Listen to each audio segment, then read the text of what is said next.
అమ్మని బట్టి దేవుని స్తుతిస్తున్నాము. అమ్మ పాడే పాటని మనం ఆలకిద్దామా.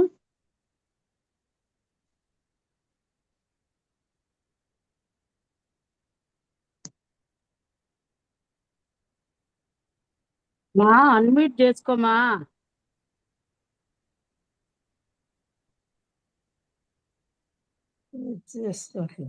హలో మా.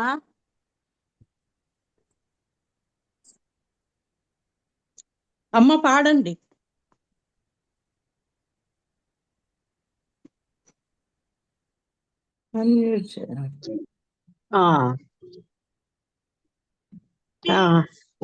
దేవునికి స్తోత్రం. మీ అందరికి వందనాలు అమ్మా. వందనాలు అంటే అందరికి వందనములు. వందనాలు. అందరికి వందనములు తల్లి. చిన్న పాట ఇది, మామూలుగా మనకు తెలిసిన పదాలేలే, చిన్న పాట. మనుష్య హృదయములో నివసించెడి ఓ ప్రభు, మనుష్య హృదయములో నివసించెడి ఓ ప్రభు, ఆలయము మీరే,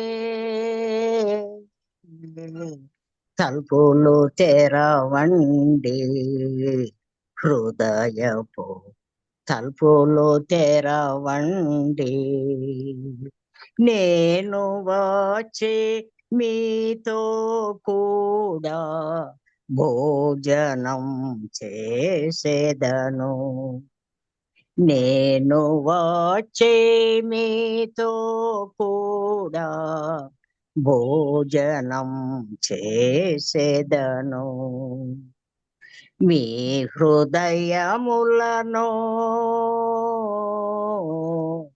కల్వరపడనీయకుడే,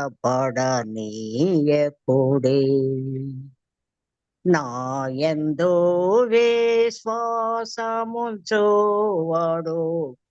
ఎన్నడు కలవరపడడు,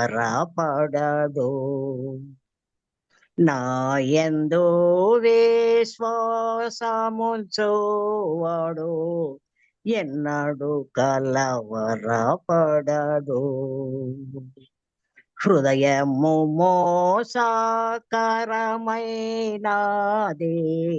ఘోర వ్యాధి కలిగినది, దానిని గ్రహించువాడు యేసు ప్రభువు ఒక్కడే, నేను ద్రాక్షవల్లినే, తీగెలు మీరు,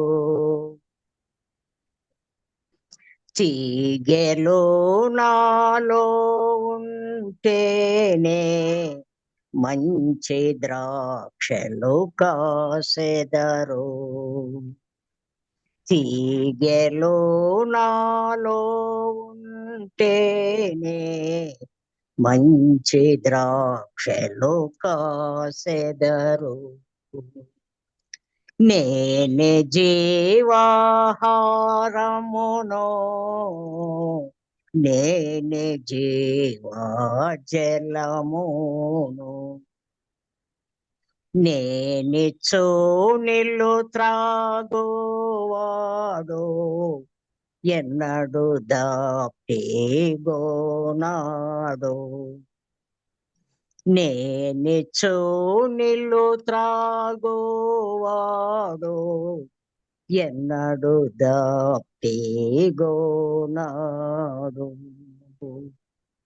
నా తండ్రి ఇంట అనేక నివాసములు కలవు, నేను మరలా వచ్చి మిమ్మును తీసుకొని పోయేదను, నేను మరలా వచ్చి మిమ్మును తీసుకొని పోయేదను. నేనే మార్గము, నేనే సాక్ష్యము, నేనే జీవమును. నా ద్వారానే తప్ప ఎవరును తండ్రి యొద్దకు పోలేరు. నా ద్వారానే తప్ప ఎవరును తండ్రి యొద్దకు పోలేరు. నీతి సూర్యోడా నా యేసయ్యా, నిన్నే ఆశ్రయించెదను. నీ రెక్కల చాటున నేను దాగి ఉండెదను. నీ రెక్కల చాటున నేను దాగి ఉండెదను. మనుష్య హృదయములో నివసించెడి ఓ ప్రభు, మనుష్య హృదయములో నివసించెడి ఓ ప్రభు. Thank you. చిన్న పాట, చిన్న పాట. థ్యాంక్ యూ మా. ఆంటీ ఎంతో అర్థవంతంగా చక్కగా పాడారు ఆంటీ. అది చిన్నదేం కాదు, చాలా భావం ఉన్నది. హృదయం గురించి, ద్రాక్ష తీగల గురించి, జీవజలం గురించి, తండ్రి దగ్గర నివాసం గురించి, తర్వాత ఆయన వచ్చి తీసుకెళ్లేది, జీవజలం ఇచ్చేది, రక్షణ, నీతి సూర్యుడు, ఆయన రెక్కల కింద ఆశ్రయము, మొత్తం చెప్పేశారు చక్కగా పాటలోని. ఆలయం మీరే, ఆలయము, ఆలయం మీరే, హృదయము. అదేమో చిన్న పాట. అంతేలే, దేవుడిచ్చినవి చక్కగా పాడారు. మీకు వందనాలు తెలియజేస్తున్నాను ఆంటీ. వందనాలమ్మా, అందరికి వందనాలు. ఇప్పుడు మనకి వాక్యోపదేశకరాలు సిస్టర్ శైలజ అనంతం గారమ్మా మనకి బాగా తెలుసు. సిస్టర్ మనకి 4-5 సార్లు చెప్పున్నారు. మన జోగదాస్ గారి సంఘంలో శ్రీనగర్ కాలనీలో అమ్మాయి ఉంటారు. మనకు బాగా పరిచయం ఉన్న బిడ్డ. ఆ బిడ్డ ద్వారా మనం వాక్యం విందామ్మా. అమ్మా, ఆహ్వానిస్తున్నాంరా వాక్యానికి.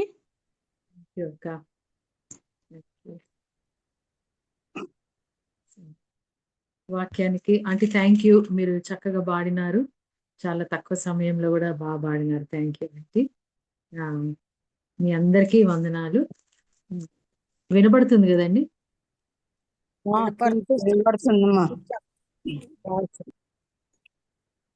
వాక్యంలోకి వెళ్ళక ముందు ఒక చిన్న ప్రార్థన. మహాగణుడమైన దేవా, నిత్యుడవగు తండ్రి, సమాధానకర్త, రక్షక, మీకు స్తుతులు స్తోత్రములు. ఈ సమయం మీరు మాకు ఇచ్చినారు, మీకు వందనములు తండ్రి. స్త్రీలుగా ప్రతి దినము నాయన మరి అక్క వాళ్ళు అందరూ, సిస్టర్స్ అందరూ ఆయన కలిసి తండ్రి రోజు కూడుకొని ప్రార్థిస్తున్నారు. ప్రభా, మీకు వందనములు నాయన. ఎంతో మంది ద్వారా వాక్యం వింటున్నాము, మీకు థ్యాంక్ యూ తండ్రి. రక్షక, ఈ దినము మీరు నన్ను తయారు చేసినందుకు మీకు వందనములు తండ్రి. కేజీ అక్క ద్వారా మీరు ఇచ్చిన ఈ ఆపర్చునిటీ కొరకే మీకు వందనములు తండ్రి. నాయన మరి నేను మాట్లాడితే ఏమి బాగుండదు ప్రవ్వా, కానీ నాయన మీరు మాట్లాడితే మాత్రమే తండ్రి మేము నేర్చుకోగలము. మాలో మార్పు కూడా మీ మాటల ద్వారానే కలుగుతుంది ప్రవ్వా. అందుకై నన్ను నేను పూర్తిగా మీకు సమర్పించుకుంటున్నాను తండ్రి. ఎక్కడ కూడా నా జ్ఞానము గాని, నా తెలివితేటలు గాని నేను ముందంచుగా ఉండి ఎక్కడ కూడా నాయన లీడ్ చేయకుండా మీరు నన్ను మీ యందు భద్రపరచుకోనండి. పరిశుద్ధాత్మ దేవుడి యొక్క కంట్రోల్ ప్రవ్వా, ఆయన యొక్క నడిపింపును పూర్తిగా మీరు దయచేయమని మీకు ప్రార్థిస్తున్నాను. చేరి వచ్చిన సిస్టర్స్ అందరినీ కూడా నాయన మీ చేతులకు అప్పగించుకుంటూ మా రక్షకుడైన యేసుక్రీస్తు వారి పేరట అడిగి వేడుకుంటున్నాము తండ్రి. ఆమేన్.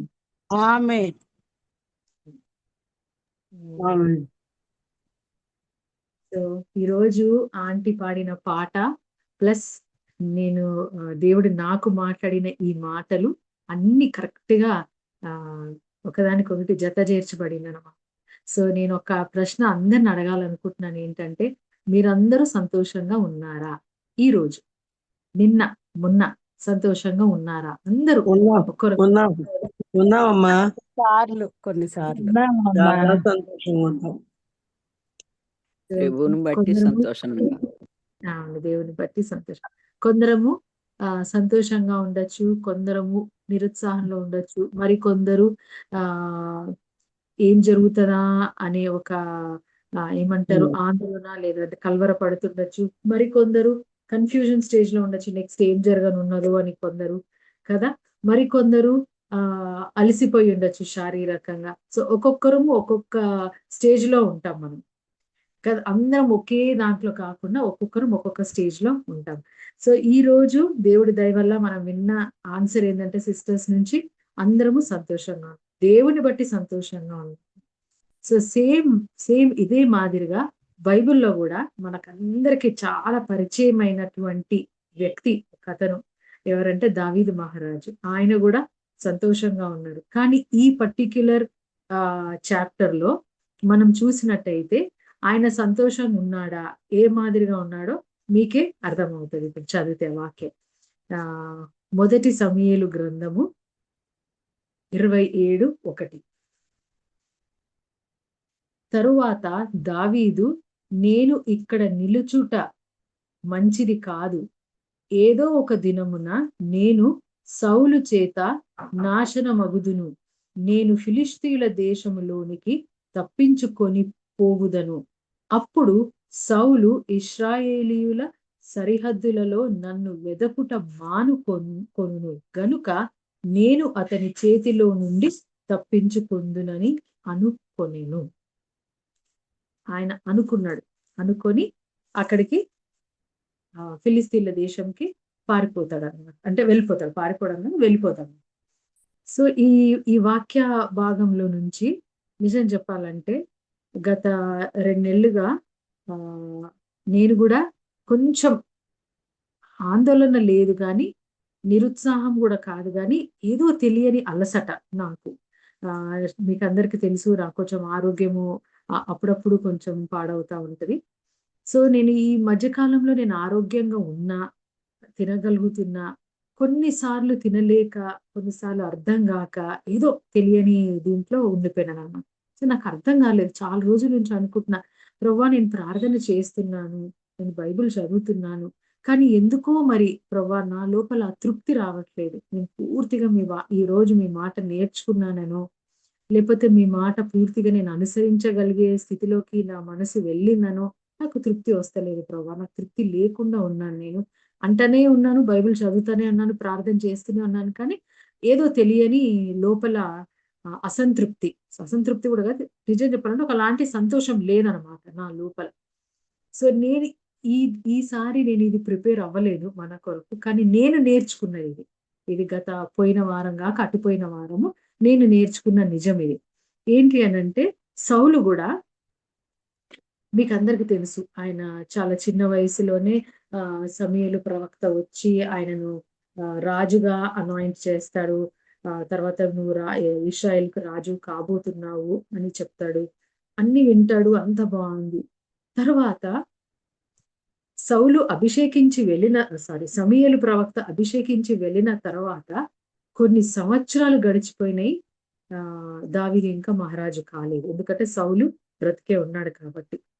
అయితే ఈ సమయంలో సుమారుగా బైబిల్లో రాసిన ప్రకారం అయితే 15 సంవత్సరాలు గడిచినది అని రాసింది. అంటే సుమారుగా, నాట్ ఎగ్జాక్ట్లీ కాకుండా అప్రాప్రియేట్ గా 15 years సమయము దావీదు మహారాజు కాకుండా సౌలే ఇంకా రాజుగా ఉంటా 15 years గడుస్తుంది. ఈ 15 సంవత్సరాలలో దావీదు జీవితంలో చాలా జరిగినాయండి, చాలా. అదంతా 27వ అధ్యాయం నుంచి 30 వరకు రాసి ఉంటది. ఏమేం జరిగింది, ఆయన ఎట్లెట్లా ఫీల్ అయినాడు, ఆయన ఏ రకంగా ఆలోచించుకున్నాడు తనకు తాను, అన్ని రాసిండే. సో ఈ 15 years ఆయనకు నిజంగా చెప్పాలంటే అదొక టెస్టింగ్ పీరియడ్ అన్నమాట దేవుడి దగ్గర నుంచి. మహారాజుగా ఇశ్రాయేలులకు అది సొలొమోను ప్రార్థన చేస్తాడు చూడండి. అంటాడు, ప్రభువా నీ బిడ్డలను నేను ఏలాలి అంటే, నీ బిడ్డలకు నేను రాజుగా ఉండాలంటే నాకు జ్ఞానము కావాలి ప్రభువా. ఇది ఎక్కడి నుంచి వచ్చింది ఆయనకి? ఇట్లా అడగాలని ఎక్కడి నుంచి వచ్చింది? తన కన్న తండ్రి అయిన దావీదు జీవితంలో నుంచి పొందుకున్న అనుభవంతో తనకు ఆ ఆ ఆలోచన కలిగి ఉంటది. అందుకని ఆయన అడగగలిగినాడు. కానీ దావీదు ఆ ప్రశ్న అడగకుండానే ఈ 15 సంవత్సరాలు ఆయన జీవితంలో జరిగిన వాటిని బట్టి దేవుడు ఆయనను పాలిష్ చేస్తా వచ్చాడు. ఒక రాజుకు, ఒక మహారాజుకి ఉండవలసిన గుణగణాలు ఏంటి, ఒక మహారాజులో ఉండవలసిన తెగింపు ఏంటి, ధైర్యం ఏంటి, లేదా తను ఒకవేళ ఎవరన్నా సమస్య తీసుకొని వస్తే తను ఎట్లా మాట్లాడాలి అన్ని అనమాట దేవుడు తరబితి ఇచ్చినారు ఆయన.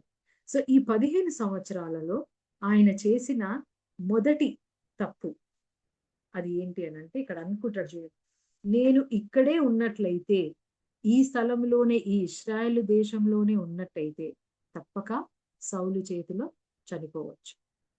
కాబట్టి నేను ఇక్కడ నిలుచుట మంచిది కాదు, ఏదో ఒక దినమున నేను సౌలు చేత నాశనమగుదును అనుకున్నాడు. నాశనమగుదును అని అనుకున్నాడు.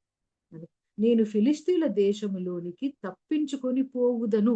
సెకండ్ థాట్, నేను ఫిలిస్తీ దేశంలోకి తప్పించుకొని వెళ్ళిపోతా, అప్పుడు నేను క్షేమంగా ఉంటాను అని అనుకుంటున్నాను. మూడవది, అప్పుడు సౌలు ఇశ్రాయేలీయుల సరిహద్దులలో నన్ను వెదకుట మానుకొను. సౌలు కూడా ఏం చేయబోతున్నాడో, సౌలుకి ఎట్లా ఆన్సర్ ఇవ్వగలుగుతాడో, అంటే ఏ మాదిరిగా సౌలు మానుకుంటాడో కూడా ఆలోచించుకొని ఇశ్రాయేలుల సరిహద్దుల్లో ఇక నన్ను వెతకటం మానేస్తాడు. ఎందుకంటే ఫిలిస్తీన్ల సామ్రాజ్యం కదా ఈయన పోయి దాచుకున్నా అనుకుంటున్నది, అక్కడికి రాడు కాబట్టి నేను దొరకను, కాబట్టి ఆయన ముందుకి ఇంకా రాడు. సో ఇశ్రాయేలీలు ఇట్లా కూడా అనుకోవచ్చు, నా వలన పాపం ఇశ్రాయేలీలు కూడా ఎంతగానో సౌలు కోపం ఎదుర్కొంటున్నారు, కాబట్టి నేను ఒకవేళ అక్కడికి వెళ్ళినట్టయితే ఈ దేవుని బిడ్డలు కూడా క్షేమంగా ఉంటారని ఆలోచించుకున్నాడు అనమాట. ఆ మాదిరి ఆలోచించుకొని ఏమనుకుంటున్నాడు ఇక్కడ, సరిహద్దుల్లో వెదుకుట మానుకొను గనుక నేను అతని చేతిలో నుండి తప్పించుకొనునని అనుకొని అక్కడికి వెళ్ళినాడు. సో ఇప్పుడు ఇది ఆలోచన చేస్తే మనం ఇక్కడ నుంచి ఆయన ఇక్కడ ఇవన్నీ అనుకొని ఆయన జిక్లాగ్ అనే స్థలము ఫిలిస్తీన్లు ఆయనకి ఇస్తారు, అక్కడికి వెళ్ళిపోతాడు. ఈయనతో పాటు దావీదుతో పాటు 600 మంది తనతో పాటు వచ్చి తనకు జాయిన్ అవుతారు. ఇదంతా మనకు తెలుసు కదండి. 600 మంది వాళ్ళు కూడా ఇట్లే సమస్యలు ఉన్న వాళ్ళే, కష్టాలు ఉన్న వాళ్ళే, పిల్లల గురించి కష్టాలు, లేదంటే భార్య అక్కడున్న ఆస్తుల వల్ల ఏదో ఒక రకమైన కష్టాల్లో ఉన్న వాళ్ళే దావీదుకు ఫ్రెండ్స్ అవుతారు. సో ఈ 600 మందితో కలిసి దావీదు జిక్లాగ్ అనే స్థలంలో నివాసం ఉంటుంది. అబిగేలు ద్వారా ఇంకొక భార్య పేరు కూడా రాయబడింది, ఆమెతో కలిసి ఆ జిక్లాగ్ లో పిల్లలతో ఆయన హ్యాపీగా ఉంటాడు. ఈ నేపథ్యంలో అక్కడ ఉంటున్నప్పుడు మనకు తెలుసు ఏంటంటే, అక్కడ ఆయన ఉన్నప్పుడు ఆయనకి ఏమేమి వచ్చినాయి, ఆయన గొర్రెలు ఎంత ఇంక్రీజ్ అయిపోయినాయి. ఒక్కసారి చిన్న వీళ్ళందరూ పారిపోయి వచ్చిన వాళ్ళలాగా కాకుండా, వీళ్ళు అట్లా కాకుండా వీళ్ళు వచ్చిన తర్వాత వీళ్ళకి ఇంత ఆస్తి సమకూర్చుకోగలిగారంటే వీళ్ళు ఎన్ని ఏళ్ళు ఉన్నారు, ప్లస్ వీళ్ళకి 1కి 2 మల్టిప్లై అయిపోయినాయి అనమాట వీళ్ళ ఆస్తులు, ఇంతవరకు వీళ్ళు ఉండగలిగినారు. సో ఇదన్నీ ఈ నేపథ్యంలో అన్ని జరుగుతున్నప్పుడు, ఈ ఫిలిస్తీన్ల దగ్గర ఉన్నప్పుడు ఆయన అనుకొని వెళ్ళిన మాటలను మనం గమనించినట్టయితే, ఫస్ట్ తన హృదయంలో వచ్చిన ఆలోచన చొప్పుననే ఆయన అక్కడికి వెళ్ళినాడు. ఫిలిస్తీన్లు దేవుడిని అడగలేదు, దేవుడిని వెళ్ళి అడగాలని ఆయనకు ఆ థాట్ రాలేదు. జస్ట్ అనుకున్నాడు మనసులో, అమ్మో నేను ఇక్కడ ఉంటే ఈయన చేతికి దొరికిపోతానని చెప్పి దేవుణ్ణి సందేశించకుండానే వెళ్ళిపోతాడు. అక్కడ ఇంకోటి కూడా ఆలోచించుకోవాల్సింది ఏంటంటే, దావీదు అక్కడికి వెళ్ళేటప్పుడు ఆయనకి ఎప్పుడు కూడా ఒక సందేహం కూడా రాలేదు, దేవుని శక్తి మీద సందేహము రాలేదు. ప్రతిరోజు ఈ మరణం వెంటాడుతున్నప్పుడు ఆయనలో ఉండే విశ్వాసము తగ్గలేదు, దేవుని మీద అపవిశ్వాసం కలగలేదు. అట్లా అని భయపడ్డాడు, తన ప్రాణం మీద భయం కలిగింది, కానీ దేవుడు అంటే అవిశ్వాసం కలగలేదు, తన మీద తనకి కూడా ఎటువంటి కోపం గాని అదేం జరగలేదు. కానీ ఒకటి జరిగింది అక్కడ. ఏంటి అని అంటే, ఈ రోజు సౌలు వెంటబడము, తిట్టడము, అరవడము, తర్వాత ఎక్కడ నిలబడితే అక్కడ అది డాలేసి ఆయనను కొట్టడానికి ఆయనను చూడటము, ఇవన్నీ చూసి ఆయన నిజం చెప్పాలంటే సొమ్మసిల్లిపోయాడు దావీదు. అలసిపోయినాడంట. ఎట్లా అలసిపోయినాడు? తన హృదయములో అలసిపోయినాడు, మనసులో అలసిపోయినాడు అనమాట. అలసిపోయి ఏమనుకుంటున్నాడు?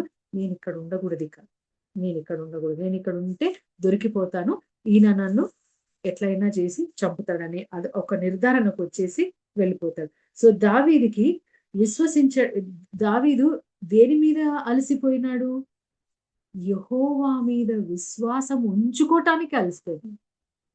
దేవుడు నన్ను బాగు చేస్తాడు, తీసుకెళ్తాడు అన్ని తెలుసు తనకు, నేను ఒక దినం రాజు కాబోతున్నాను అని తెలిసి కూడా ఆ పర్టికులర్ పాయింట్ కూడా మర్చిపోయే స్థితిలోకి వెళ్ళిపోయింది అనమాట ఆయన మనసు.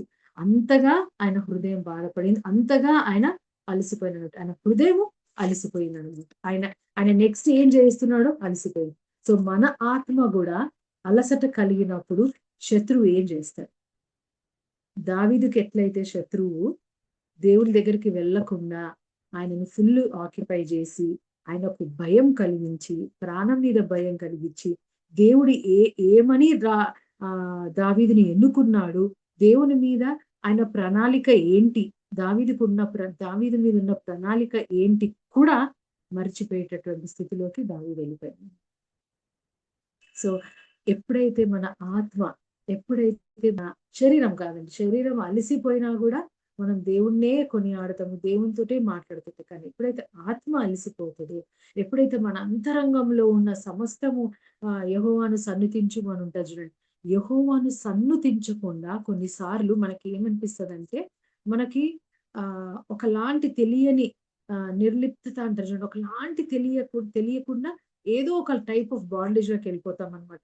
దేవుడి మీద కోపం ఉండదు, దేవుడి మీద ఎటువంటి అనుమానం ఉండదు, దేవుడి మీద ఏం ఉండదు, కానీ మనము అలసిపోయి ఉంటాం అన్నమాట. ఆ అలసటలో ఏం చేస్తున్నాడంటే దావీదు, ఇక్కడ నుంచి తప్పించుకోవటమే మేలు, ఇక్కడ నుంచి నేను వెళ్ళిపోతేనే నేను సజీవంగా ఉంటాను అని ముందుకు వెళ్ళిపోతుంటాడు. సో ఇది ఎవరు చేసిన పని? ఇది ఎప్పుడైతే మన ఆత్మ అలసిపోతుందో, ఎప్పుడైతే మనలో మన మానసికంగా అంటే మనలో మన హృదయంలో శక్తి లేనప్పుడు సాతానుడు ఇటువంటివన్నీ శరీరాన్ని టచ్ చేయడప్పుడు మనసుని టచ్ చేస్తాడు, తలంపులను టచ్ చేస్తూ హృదయం దగ్గరికి కూడా వెళ్ళిపోతాడు.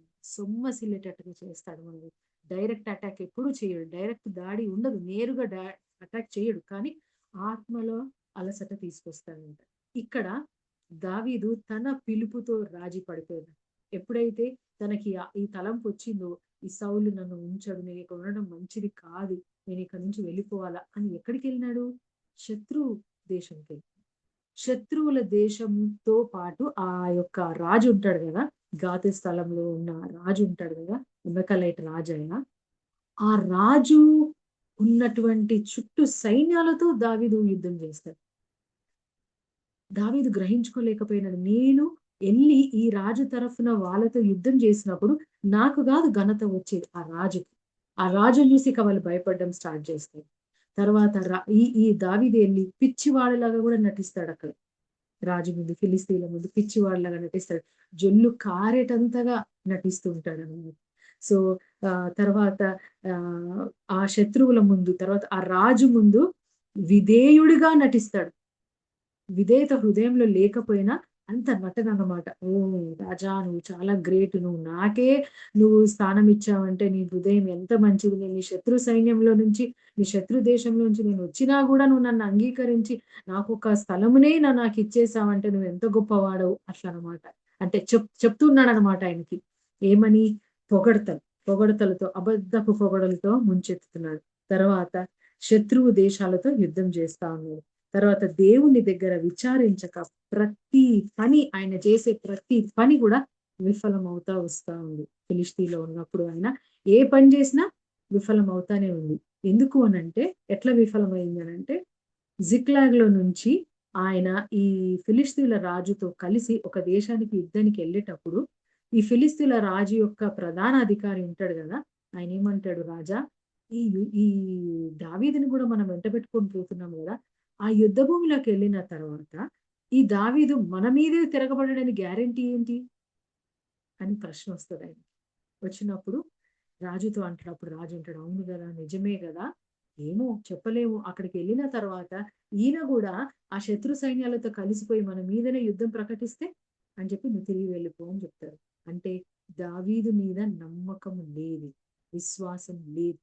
ఈయన ఇంత ప్రయాసపడి పిచ్చివాడుగా నటిస్తూ, విధేయుడిగా నటిస్తూ, పొగడలతో పొగుడుతూ, తన దేవుడు ఏ పిలుపు కొరకైతే తను ఎంచుకున్నాడో ఆ పిలుపుని రాజీ పడతా బ్రతుకుతూ, తనదంతా మరచిపోయి తను బ్రతుకుతున్నప్పుడు, ఇవన్నీ చేస్తున్నప్పుడు మనం ఇప్పుడు అనుకోవచ్చు కదా, నేను ప్లాన్స్ అన్ని విఫలమైపోయినాయి. కనీసం ఆయన మీద నమ్మకం కూడా లేదనమాట. యుద్ధ భూమిలో సైనికుడి మీద నమ్మకం లేదు అని అంటారు. ఎంత పెద్ద ఇన్సల్టో. ఇప్పుడు మన ఇండియన్ ఆర్మీలో ఎవరైనా ఉన్నప్పుడు మంచి సైనికుడు, సపోజ్ ఇప్పుడు మన ప్రెసిడెంట్ గారి దగ్గర ఇద్దరు సైనికులను ఎప్పుడు పెడుతుంటారు. వాళ్ళ గురించి తరచుగా మనకు ఆన్లైన్ వస్తూ ఉంటది, ఫలానాయన ఫలానాయన అని. ఒక 1 డే సడన్ గా వచ్చేసి, నీ మీద మాకు నమ్మకం లేదు, ఇంకా నువ్వు మన ప్రెసిడెంట్ దగ్గర నిలబడద్దు, నువ్వు వెళ్ళిపో అని అంటే ఎంత తలవంపులుగా ఉంటదండి అది కదా. అట్లాంటి తలవంపులు కూడా దావీదు ఎదుర్కొన్నాడు. ఎందుకనంటే తన ఆత్మ అలసిపోయినప్పుడు తను ఏ రకంగా రియాక్ట్ అవ్వాలో గ్రహించుకోలేకపోయింది. ఎందుకనంటే ఆయనకు అర్థం కాలేదు. ఆయనకి ఎంతసేపు సౌలు కనబడుతున్నాడు, సౌలు వేసే ఆ పిచ్చి ప్లాన్స్ ఏవైతే ఉంటాయి నన్ను చంపాలనేసి అవే కనబడుతుంది. దాంట్లో అలసిపోయి, రోజు ఉంటే ఎట్లుంటుంది చెప్పండి, రోజు నేను చంపేస్తాను, నువ్వు పాడైపోవాలి, నువ్వు ఇట్లా నువ్వు అట్లా అంటుంటే ఎట్లా ఉంటుంది ఒక మనిషికి. అట్లా నిరుత్సాహంలోకి వెళ్ళిపోయి సడన్ గా ఆత్మలోనే ఆయనకి అలసట వచ్చేసింది. అప్పుడు ఏం జరిగిందంటే దావీదు దేవునితో సంభాషణ కోల్పోయినాడు, సహవాసం కోల్పోయినాడు, ఆనందంగా ఉండే గడియలు కూడా కోల్పోయినాడు ఆ 15 years అక్కడ ఉన్నప్పుడు. అందుకని కీర్తనలు రాయలేకపోయినాడు ఆ సమయంలో. తర్వాత రాసిన 34, 37 రాస్తాడు కీర్తన. రాసిన అందులో అంతా ఎట్లా ఉంటదంటే, నిన్ను గణపరుస్తున్నాను, నిన్ను స్తుతిస్తున్నాను, నిన్ను ఆరాధిస్తున్నాను అని అంటా ఉంటాడు దావీదు. కానీ నిజముగా దావీదు యొక్క ప్రతి కీర్తనలో తన అనుభవంతో కూడినటువంటి మాటలు ఉంటాయి ఆ కీర్తనలో ఉండదు. డైరెక్ట్ ఊరికే దేవుణ్ణి మనం ఎట్లా పొద్దున్నే లేస్తూనే ప్రార్థన చేస్తాం కొన్నిసార్లు, అలవాటు అయిపోయి ఉంటది అనమాట ప్రార్థన చేయడం. మనం ఏం ప్రార్థన చేస్తున్నామో మనకు తెలియదు కొన్నిసార్లు. మనం ఏ మాదిరిగా మాట్లాడుతున్నామో తెలియదు. మనుషులు వస్తారు పోతారు మాట్లాడుతూ ఉంటాం, మనం ఏం మాట్లాడుతున్నామో కూడా కొన్నిసార్లు అర్థం కాదు. కొన్నిసార్లు మనం ఏం చేస్తున్నామో మనకే తెలియదు. కొన్నిసార్లు మనం ఏం చూస్తున్నామో కూడా మనకు అర్థం కాదన్నమాట. ఒకవేళ ఆ స్థితిలో మనం ఉన్నట్టయితే క్విక్ గా గమనించుకోవాల్సింది ఏంటి అంటే, సాతానుడు తన కుయుక్తితనముతో మన లోపల ఒక తెలియని బాధకరమైనటువంటి అలసటను తీసుకొస్తున్నాడు. ఆత్మలో అలసట. ఇది ఫస్ట్ టైం నేను విన్నానండి. అసలు నాకైతే చాలా అనిపించింది, నిజంగా కదా ప్రభా. ఇది యూజువల్ గా ఎప్పుడు వస్తుంది అని అంటే, ఒక సమస్య కొరకు మనం సంవత్సరాలు ఎదురు చూస్తూ ఉంటాం చూడండి. ఒక సమస్య కొరకు మనము ప్రార్థన చేస్తూ ఉంటాం, ఇంకా జవాబు రాదు. కొన్నిసార్లు జవాబు వచ్చిన సగమే అర్థమవుతుంది, ఇంకో సగం మనకు అర్థం కాదు. కొన్నిసార్లు జవాబు వచ్చినా అర్థం కాక దాన్ని అందులో ఎలా నడవాలో కూడా తెలియకుండా ఉంటాం. కొన్నిసార్లు అర్థం కాదన్నమాట. కొన్నిసార్లు సమస్యకి జవాబు వచ్చి ఒక 2 రోజులు మన కళ్ళ ముందు ఉంటే 3వ రోజు మళ్ళా మామూలు అయిపోతుంది ఆ సమస్య. అలాంటి టైమ్స్ లో మనకి ఆత్మలో అలసట వస్తుంది. మనకు తెలియకుండానే సాతానుడు ఈ ప్లాన్ తోటి మన దగ్గరకు వచ్చి మనల్ని అటాక్ చేస్తూ ఉంటాడు. సో దేవుడు ఏమంటున్నాడంటే, మనం కూడా అలసిపోయినప్పుడు చాలా సార్లు మనం కూడా మంచి భార్య అయి ఉండొచ్చు, మంచి తల్లి అయి ఉండొచ్చు, మంచి ఉద్యోగి అయి ఉండొచ్చు, మంచి సహోదరి అయి ఉండొచ్చు, చర్చ్ లో మంచి నేబర్ అయి ఉండొచ్చు, పక్క వారికి మనము అన్ని రకాలుగా గుడ్ లైఫ్ లీడ్ చేస్తుండొచ్చు. కానీ దేవుడి విషయంలోకి వచ్చేసరికి కొన్నిసార్లు అలసిపోయి, ఇంకెప్పుడు ప్రవ్వా, ఇంకా ఎన్నాళ్ళు ఎదురు చూడాలా ప్రవ్వా, నేను ఇంకా ఎన్ని రోజులు జవాబు ఇవ్వకుండా ఉంటారు ప్రవ్వా అని కొన్నిసార్లు నిట్టూర్పులు అంటే మనము అనుకుంటా ఉంటాం. దేవుని పైన నిట్టూర్పులు వేస్తూ ఉంటాం. కొన్నిసార్లు అర్థం కాక కొన్నిసార్లు బాధపడతా ఉంటాం. కొన్నిసార్లు మనుషులతో ఎట్లా షేర్ చేస్తామంటే, ఇంకా ప్రపంచంలో మనకే వచ్చేసిన కష్టాలు, మనం పడుతున్నంత కష్టాలు ఇంకెవరు పడట్లేదేమో అన్న రీతిలో ఒకరికి మన ప్రాబ్లమ్స్ ఎక్స్ప్రెస్ చేస్తూ ఉంటాం.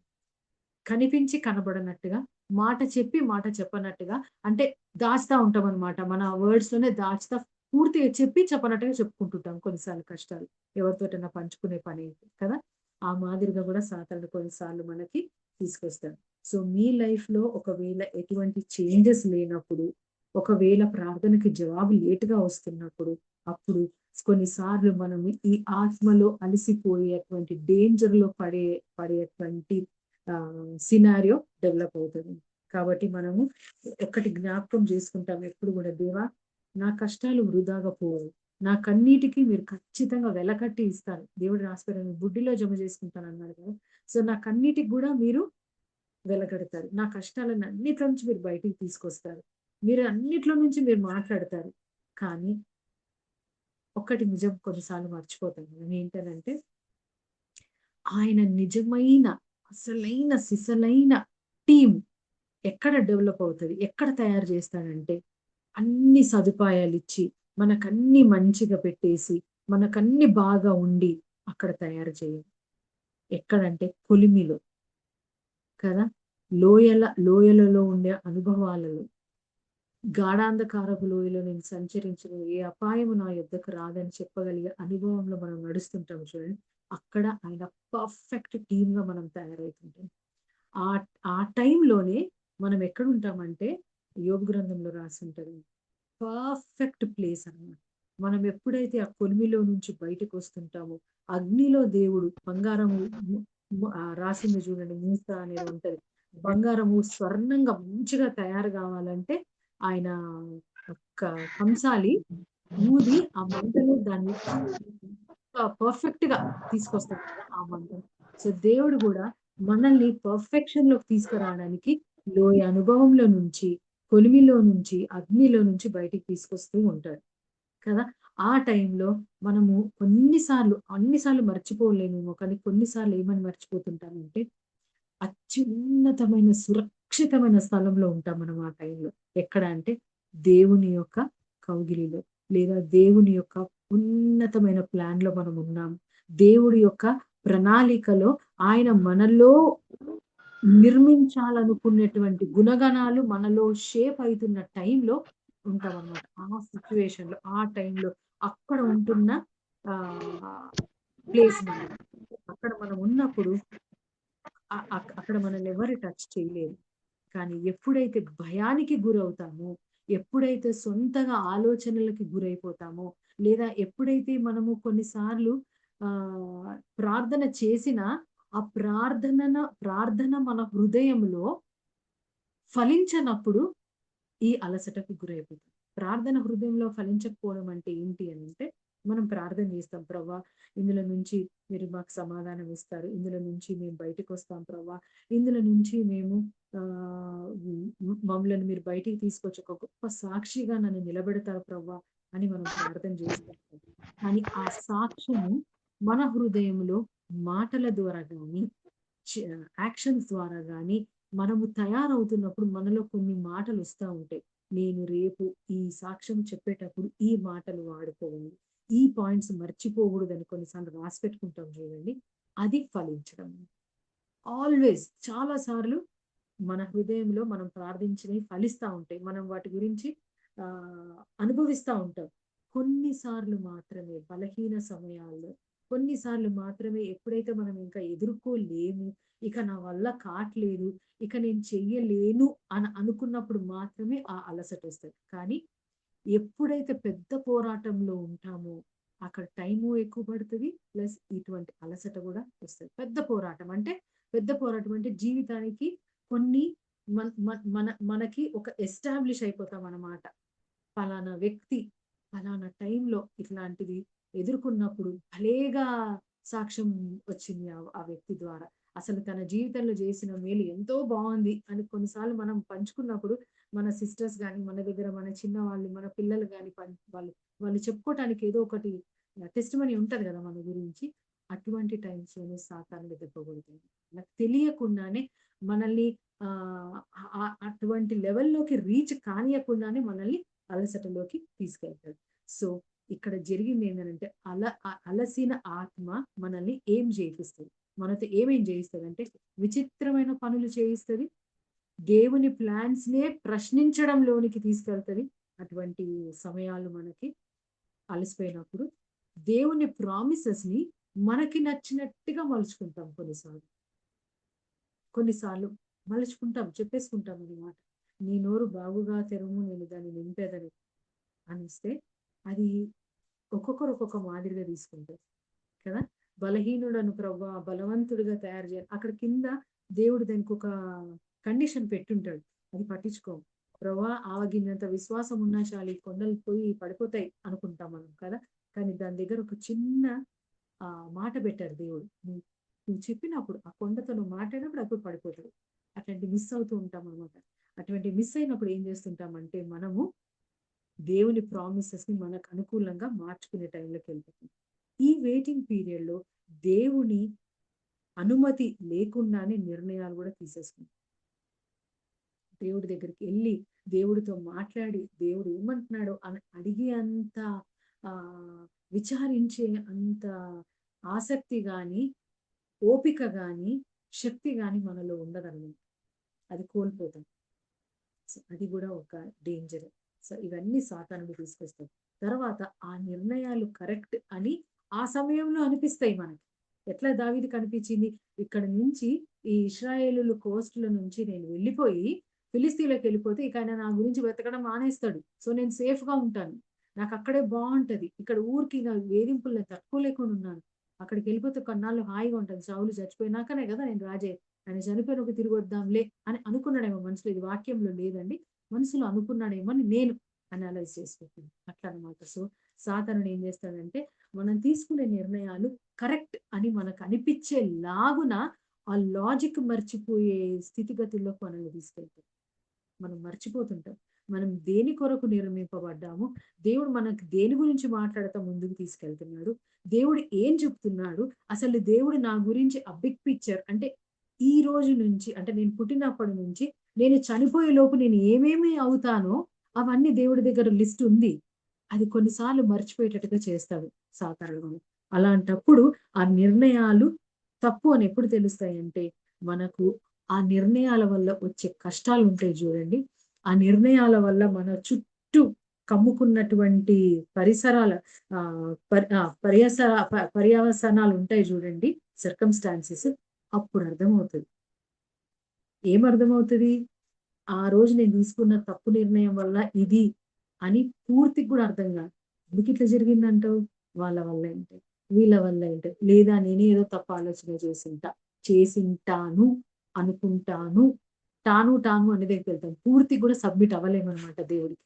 ఎందుకనంటే అదొక అబద్ధంలో బ్రతుకుతుంటాం. కంప్లీట్ గా దేవా నేను తీసుకున్న నిర్ణయం తప్పు, నా అనుభవం ఆ దినాల్లో తప్పు, నేను మీ మాటను తప్పుగా అర్థం చేసుకున్నాను, నేను వేరే రకంగా అర్థం చేసుకున్నాను అని అన్నప్పుడు బయటపడిపోతాం. అనుకుని ఉండొచ్చు, అయ్యిండొచ్చు అనుకున్నప్పుడు ఇంకా దాంట్లోనే ఉంటాం అన్నమాట.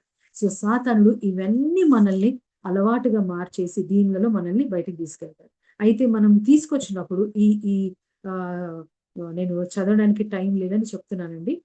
1 సమూయేలు 30లో మనం చదువుకుంటూ వెళ్ళినప్పుడు ఆ సమయంలో దావీదుకు తన హృదయంలో తను వింటున్న అబద్ధాలు గాని, తన హృదయంలో పుట్టిన ఆయన వెళ్ళి చెప్తా ఉంటాడు కదా అబద్ధాలు కూడా, ఫిలిస్తీ రాజు కూడా అబద్ధాలు చెప్తా ఉంటాడు కొన్ని, భలే మంచివాడు నువ్వు, ఇది నువ్వు అది అని చెప్తా ఉంటాడు కదా. అబద్ధాలు, తర్వాత ఆ లాజిక్ మిస్ అవ్వడము, ఇవన్నీ కూడా కరెక్ట్ గా అనిపిస్తా ఉన్నప్పుడు ఆ టైంలో ఎప్పుడైతే నీవు తగవు మాతో యుద్ధ రంగంలోకి వచ్చి నువ్వు తగవు అని వెనక్కి పంపిస్తారు చూడు, అక్కడే ఒక చిన్న ఇట్లా ఆయనకి చిన్న దెబ్బ ఒకటి తగిలింది దావీదు. తగిలి తిరిగి వెంటకు వస్తా ఉంటాడు.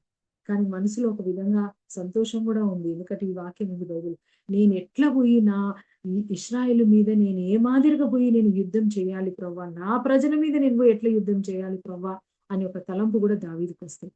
సో అది కూడా ఆయన ప్రార్థన అయ్యిండొచ్చు, దేవుడు ఆయన తప్పించి వెనక్కి పంపించాడు. కానీ తిరిగి వచ్చేసరికి ఏం జరుగుతుంది, జిక్లాగ్ ఆ సిటీ మొత్తం తగలబెట్టేస్తారు.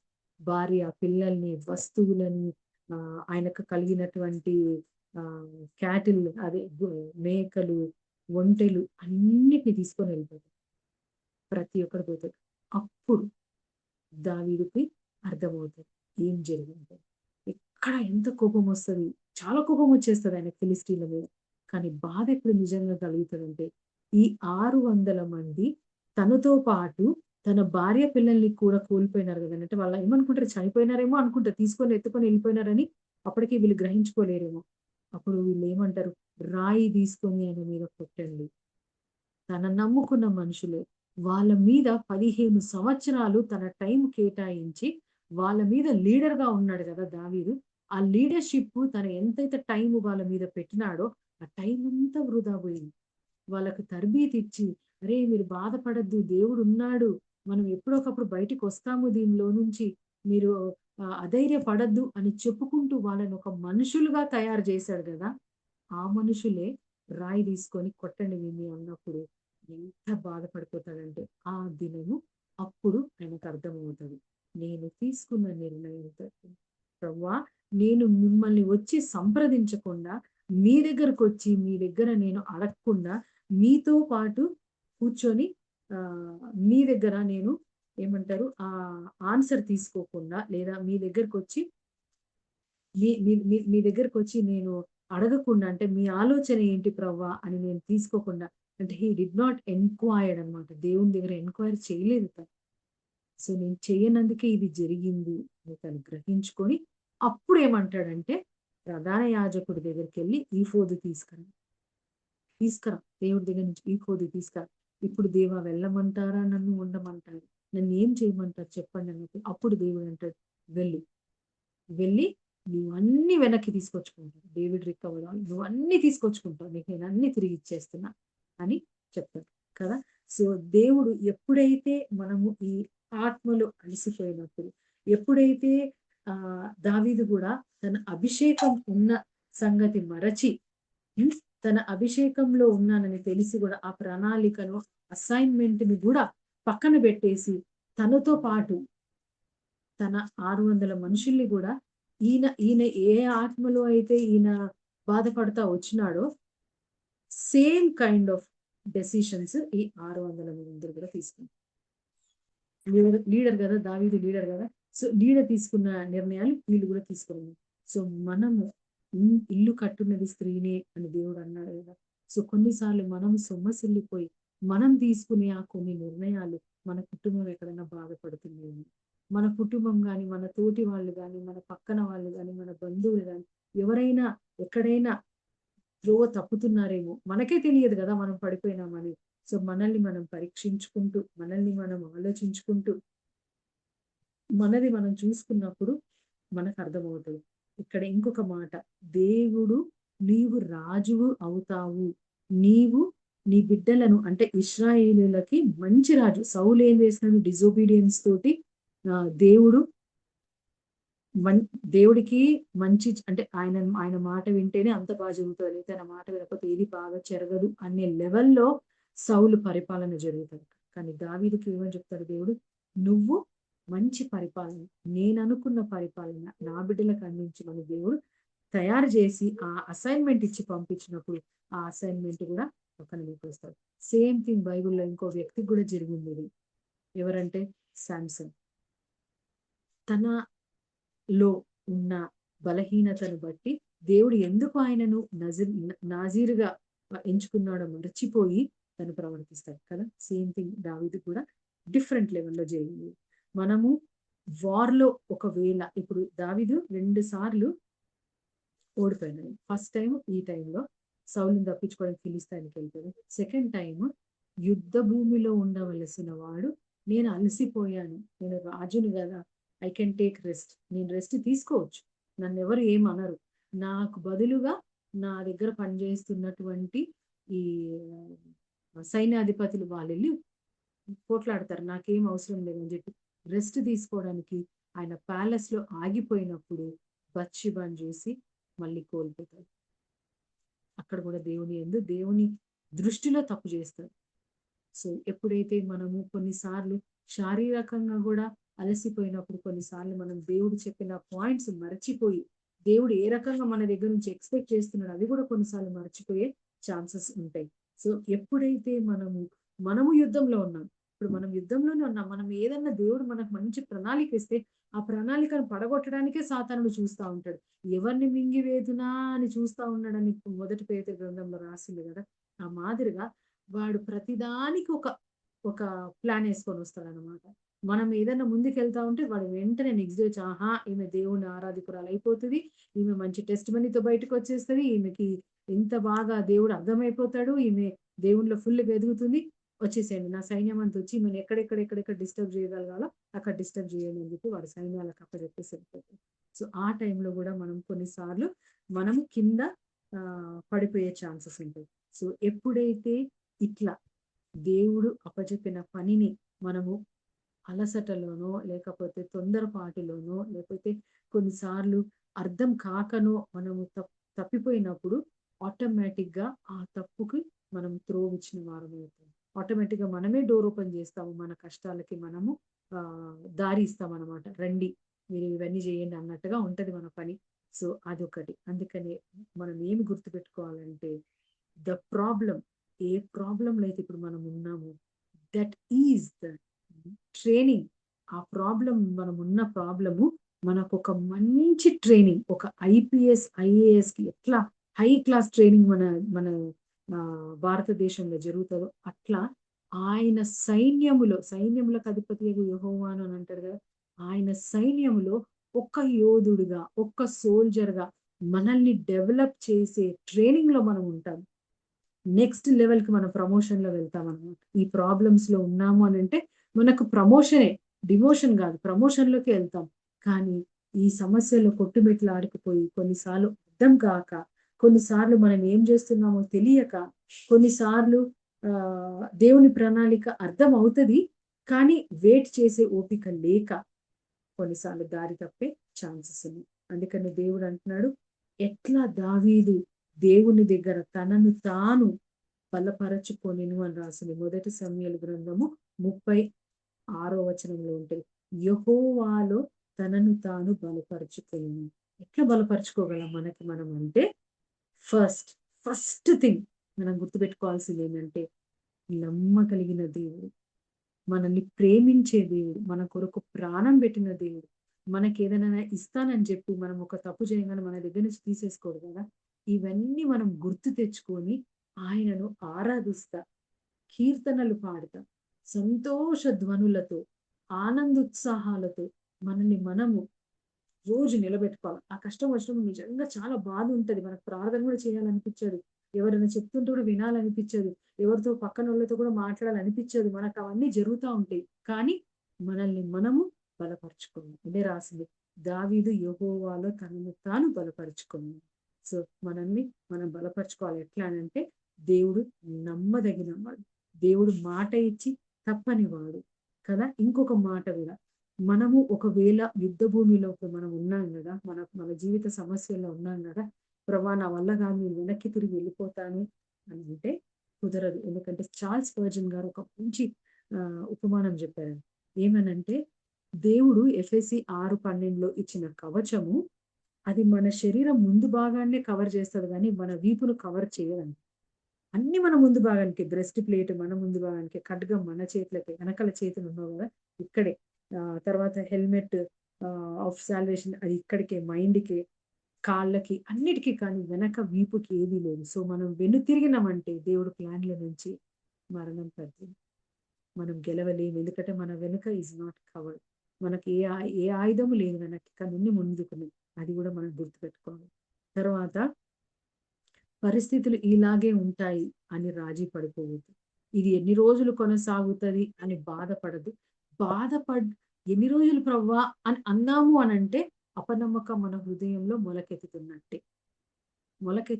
అపనమ్మకం. సో అపనమ్మకానికి త్రోవ ఇవ్వకుండా కేవలము ఆయన ప్రేమని, ఆయన విశ్వాస్యతను, ఆయన మన జీవితంలో ఈ ఈ ఈ రోజు ఈ స్థితిలో మనం ఉన్నాం కదా, కానీ మన జీవితంలో ఎన్నో కష్టాలు ఎదుర్కొని అవన్నిటికీ విజయవంతంగా మనము ఆన్సర్లు తీసుకుంటూ వచ్చినాం కదా, అవన్నీ గుర్తు చేసుకుంటూ థ్యాంక్ యూ చెప్పొచ్చు దేవుడికి. అట్లా మనల్ని మనం బలపరచుకోవచ్చు దేవుళ్ళు. సో ఆ మాదిరిగా కూడా చేయొచ్చు. నా ప్రాణమా నీవేళ కృంగి ఉన్నావు అని దావీదు అంటాడు. ఆ మాదిరిగా మనల్ని మనం ప్రశ్నించుకొని కూడా ఎందుకు కృంగిపోతున్నాను నేను, ఏ విషయంలో కృంగిపోతున్నాను, ఎక్కడ నాకు అడ్డంకి వస్తుంది అని కూడా మనం తెలుసుకోవచ్చు. అది కూడా ఒకటి చేయొచ్చు. తర్వాత బలపరుచుకోవడము. ఆ తర్వాత ఒక చిన్న మాట ఇక్కడ ఉంటుంది, ఆయన మాటలో ఉంది కదా, ఇర్మియా 29:11 నా ప్లాన్స్ నీ పట్ల అవి మేలుకే గాని కీడుకు కాదు అని రాయబడి ఉంది కదా. సో ఆ మాట మనకు గుర్తుకొస్తే ప్రభువా ఏది జరిగినా అన్ని మంచికే అనుకోవడం కూడా, అది కూడా ఒక ఏమని అంటారంటే చార్ల్స్ పర్జన్ గారే అన్నారు ఈ మాట. ఆ మాదిరి కూడా కొన్నిసార్లు సాతానుడు మనల్ని మోసం చేస్తూ ఉంటారు. సో ఏ పరిస్థితి వచ్చినా అది మంచికా కీడుకా అని వాక్యంలో నుంచి పరిశీలించుకొని చూసుకో. జస్ట్ మన మంచికే అనుకుంటూ ముందుకు వెళ్ళిపోవద్దు, కొన్నిసార్లు తప్పు కూడా అవ్వచ్చు. సో ప్రతిదీ నీ జీవితంలో జరుగుతున్నది వాక్యపు వెలుగులో నుంచి, దేవుడు ఇచ్చిన రూల్ పాయింట్స్ ఏవైతే ఉన్నాయో, ఒక చెక్ పాయింట్స్ ఉంటాయి కదా, ఇది చేయకూడదు అది చేయకూడదు అని మనకు రాయబడింది కదా. కుంగిపోవద్దు, అలసిపోవద్దు, ఆ నాయకుల కొరకు ప్రార్థించండి, అట్లా ప్రతి దానికి మనకు ఒక రూల్ పెట్టేసింది దేవుడు. ఆ రూల్స్ లో, ఆ చెక్ పాయింట్స్ లో మన ఈ సమస్య, మన అలవాట్లు, మన ఆలోచనలు మ్యాచ్ అవుతున్నాయా లేదు, మ్యాచ్ కావట్లేదు అని అంటే 100% సాతానుడు దొంగిలిస్తుంది. మన సమయం దొంగిలిస్తున్నట్టే, మన విశ్వాసాన్ని దొంగిలిస్తున్నట్టే, మన ఓపికతో కూడా వాడు ఆడుకుంటున్నట్టే. కాబట్టి ఎప్పుడైతే ఈ ఆత్మలో అలసట వస్తుందో అప్పుడు మన కంటికి మనమే అర్థం కావు. దావీదుకి అయింది కదా అట్లా, మనమే అర్థం కావాలంట. సో ఆ మాదిరిగా జరగకుండా ఉండాలి అని అంటే ఈ ఇర్మియా 29:11 కూడా ఒక మంచి పాయింట్. తర్వాత యేవేలు గ్రంథము 3:10 అందులో కూడా ఒక మంచి మాట రాసింది. ఏమని ఉందంటే 3:10 మీరు కర్రలు కర్రలు చెడగొట్టి ఖడ్గములు చేయుడి నేను లాస్ట్ పార్ట్ చదువుతానండి. బలహీనుడను నేను బలాఢ్యుడును అనుకొనవలెను. నువ్వు బలహీనుడవైనా కూడా ఇంగ్లీష్ లో ఉంటాయి, let the week say I am strong. ఎవరైతే బలహీనంగా ఉన్నాడో తనకు తాను అనుకోవాలి నేను బలవంతుడని. ఇప్పుడు మనం సిస్టర్స్ కొందరు అన్నారు కదా, యెహోవాని బట్టి, దేవుని తండ్రి అనే దేవుని బట్టి మేము సంతోషంగా. ఆ మాదిరిగా మనల్ని మనము ముందుకు ప్రోత్సహించుకుంటూ మనం వెళ్ళాలి. చివరిగా ఇంకొక మాట 2 కొరింథీ 12:10 దాంట్లో కూడా ఒక మంచి మాట పౌలు గారు రాసిపెట్టినారు. ఏమనంటే నేనెప్పుడు బలహీనుడనో అప్పుడే బలవంతుడను గనుక క్రీస్తు నిమిత్తము నాకు కలిగిన బలహీనతలలోను, నిందలలోను, ఇబ్బందులలోను, హింసలలోను, ఉపద్రవములలోను నేను సంతోషించుచున్నాను. అంటే నేను బలవంతుడు. ఇవన్నీ జరిగినా ఉపాయం లేని వాడనైతే కాదు కదా. ఇవన్నీ జరిగినా నా దేవుడు నన్ను సక్సెస్ఫుల్ గా నన్ను ముందుకు తీసుకెళ్తాడు. నా దేవుడు నన్ను ఎక్కడ కూడా పడేయడు. నేను ఒకవేళ అర్థం కాక, ఇప్పుడు చూడండి దావీదు 15 years తను అనుకున్నదే కరెక్ట్ అనుకుని ముందుకు వెళ్ళినా కూడా ఎప్పుడైతే తన తప్పు తెలుసుకొని పరిగెత్తుకొని వచ్చి దేవా నేను ఏం చేయాలో నాకు చెప్పండి అని అడిగినప్పుడు సైన్యములు అమెకలైట్స్ వెనకాల వెళ్ళి నువ్వు నీ భార్య పిల్లల్ని తీసుకొచ్చు, నువ్వు అన్ని రికవర్ అవుతావు, అన్ని తెచ్చుకోగలవు అని చెప్పి పంపిస్తాడు. అక్కడ ఇంకొక పాయింట్ కూడా ఉంది, మనకు చాలా ఉత్సాహం కలిగించే పాయింట్ ఏంటంటే, ఒక వ్యక్తికి జ్వరం వచ్చి, అంటే సేవకుడు, ఆ అమెకలైట్స్ వాళ్ళ ఈ ఫిలిస్తీన్ల వాళ్ళ సేవకుడికి జ్వరం వచ్చినందువల్ల, ఆయన ఐగుప్తుడు, ఆయన పేరు కూడా రాసింది బైబిల్లో, ఆయన ఐగుప్తుడై ఉంటాడు. ఆ ఐగుప్తుడికి జ్వరం వచ్చినందువల్ల ఆ సైన్యం, ఏ సైన్యం అయితే వచ్చి ఈ దావీదు భార్య పిల్లల్ని వెంట పెట్టుకొని వెళ్ళిపోతున్నాడో, ఆయన ఏమంటాడంటే వీడు మనకు ఒక బరువు ఇక్కడ వేసేయండి, పడేసేయండి, వెళ్దాం పదండి ముందుకు అంటాడు. చూసారా, ఆయనకు జ్వరం రావడం ఏంటి, ఆ సమయంలో ఆ సేనాధిపతికి ఆ ఆలోచన కలగడం ఏంటి, ఆ వ్యక్తిని అక్కడ వదిలేసి వెళ్ళడం ఏంటి, అక్కడ వదిలేసి వెళ్ళినాక కూడా ఆయన ఇంకా ప్రాణాలతో ఉండడం ఏంటి, దావీదు వెళ్ళేంత వరకు ఆయన ప్రాణాలతో ఉన్నాడు. దావీదు అక్కడ కొంత మనుషుల్ని పెట్టి ఆయనకు తినిపించి, ఆయనను అడుగుతారు ఏమైంది, ఎక్కడికి వెళ్ళినారంటే ఆయన డైరెక్షన్స్ తో సహా చెప్తారు, ఇక్కడికి వెళ్ళినారు వాళ్ళు, ఇవన్నీ చేశారు, మీ భార్య పిల్లలు, మీ సమస్తము, మీ ఆస్తి యావత్తు వాళ్ళతో ఉంది, చంపలేదు వాళ్ళు, ఉంది కాబట్టి మీరు వెళ్ళి తెచ్చుకోవచ్చు అని చెప్పారు. సో దేవుడు మన కొరకు ఎక్కడ ఎవరినో కొన్ని పోస్ట్ చేసి పెడతారు, ఒక మనిషిని పెట్టి ఉంచుతాడు అనమాట. ఏదో ఒక రకంగా సహాయం మనకు దొరుకుతుంది. కాబట్టి అలసిపోకుండా ఎప్పుడైతే అవిశ్వాస్యతకు కానీ భయానికి కానీ మనం త్రోవ ఇచ్చినప్పుడు ఆటోమేటిక్ గా ఆ భయం కాస్త, అది ఒక్క రోజులో వచ్చిన ఆత్మలో అలసట కాదు దావీదుకు. కొన్ని సంవత్సరాలు ఆయన వెంటబడి చంపుతా చంపుతా చంపుతా అనడం. మళ్ళీ మికాయేలు కూడా నువ్వు మా నాయన కంటే గొప్పడివి కాదు, నువ్వు ఇట్లా నువ్వు అట్లా అని అనడము. తర్వాత మనుషులేమో సౌలు 10,000 చంపితే దావీదు 10,000 మందిని చంపేదాన్ని అన్నప్పుడు ఈయనలో ఒక తెలియని అభయం ఏర్పడిపోవడము, ఆ అభయం కాస్త వేరే రూపంలోకి మారిపోవడము, ఇవన్నీ ఆయనకు ఫామ్ అయిపోయి ఒక రోజు ఏమనిపించిందంటే, ప్రభువా నువ్వు నన్ను అన్నావు నేను మహారాజుని అవుతానని చెప్పినావు ప్రభువా, మీరు అన్నారు, సెలవిచ్చినారు, సమూయేలు ప్రవక్తను పంపించి నన్ను అభిషేకించినారు, ఇంకా ఎన్ని రోజులు వెయిట్ చేయాలా ప్రభువా అని ఒకవేళ నిరుత్సాహపడ్డాడేమో.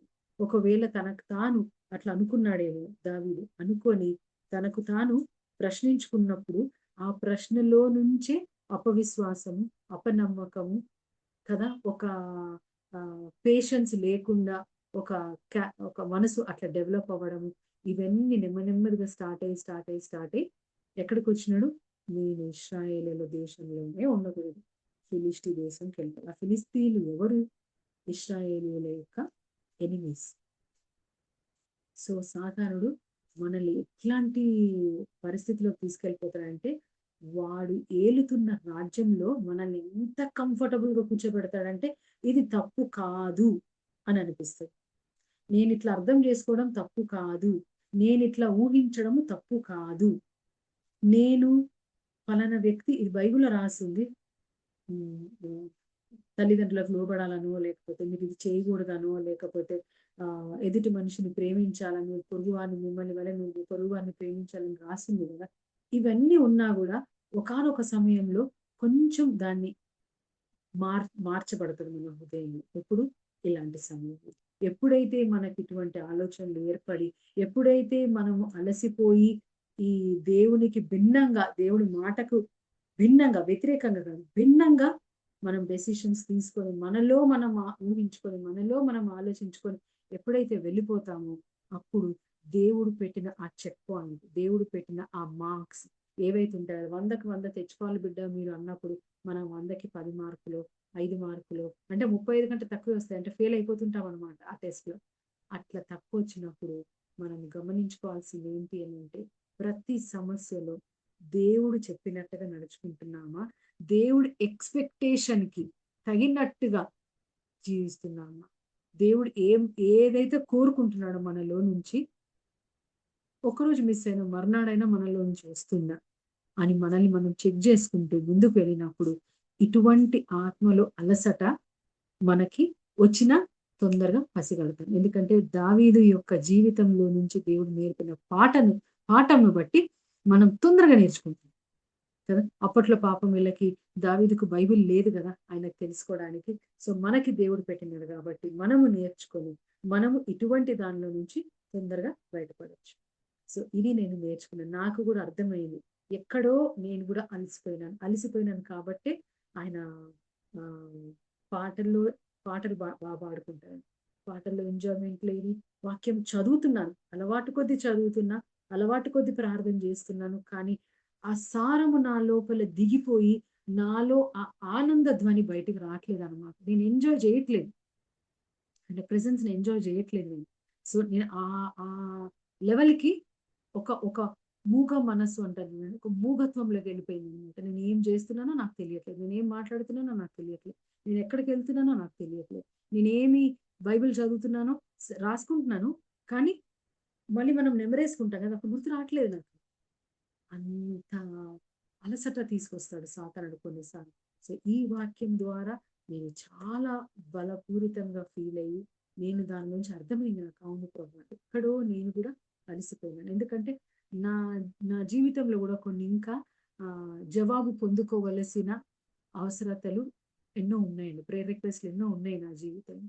బహుశా అలసిపోయినందువల్ల నేను కొన్నిసార్లు ఆ అలసటలో నుంచి తేరుకోలేక ఏదో అయోమయంలో పడిపోయి ఏదో కొట్టుకుపోతా ఉన్నాను. కానీ దేవుడు, నేను అడుగుతున్నా, దేవా ఏంటి ప్రభా, ఎందుకు ఇంత డ్రైనెస్ నా లోపల, నేను ఎందుకు ఇంత డ్రైగా ఫీల్ అవుతున్నాను?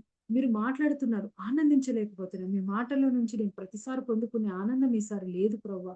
ప్రతిసారి నేను ఎంత చక్కగా టక వచ్చినట్టు ఎవరితోటైనా షేర్ చేసేదాన్ని, షేర్ కూడా చేయలేకపోతున్నాను. గుర్తు రావట్లేదు నాకు, అసలు చేయలేకపోతున్నాను ప్రభా. ఏంటి ఏంటి ఏంటి అని నేను అడిగినప్పుడు కొన్ని రోజుల తర్వాత దేవుడు దావీదు ద్వారా ఈ విషయం నాతో మాట్లాడి నన్ను మళ్ళీ దేవుడు తన మార్గంలో నిలబెట్టుకున్నాడు. మళ్ళా నేను ఎంజాయ్ చేస్తున్నా, ఆయన ప్రెజెన్స్ ని ఎంజాయ్ చేస్తున్నా, ఆయన మాటలన్నిటిని నేను ఎంజాయ్ చేస్తున్నా, నాకు గుర్తుండిపోతున్నాయి, టకటక నేను చేయగలుగుతున్నా. ఈ రోజు కూడా ఈ వాక్యము చిన్న ఫ్యూ పాయింట్స్ రాసుకున్నాను నేను. దానిలో నుంచి దేవుడు నాకు మాట్లాడతా మరి ఈ దినము నాకు ఇచ్చిన ఈ అవకాశంలో నేను షేర్ చేసుకోగలిగాను.